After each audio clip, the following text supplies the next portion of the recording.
Hi guys, welcome back to my channel. So today we are going to be checking out a freshest day college friendly makeup tutorial.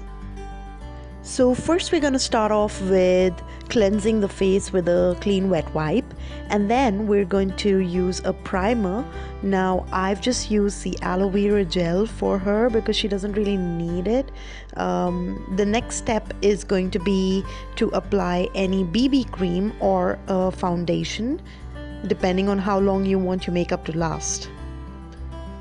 Next we are going to use a concealer to brighten up any dark spots, and we're going to dust it off with some translucent powder. The next step I was going to do was just add some blue eyeshadow to her eyes because she was wearing a blue outfit. And then we went ahead and added the eyeliner and a little bit of highlight for her cheeks,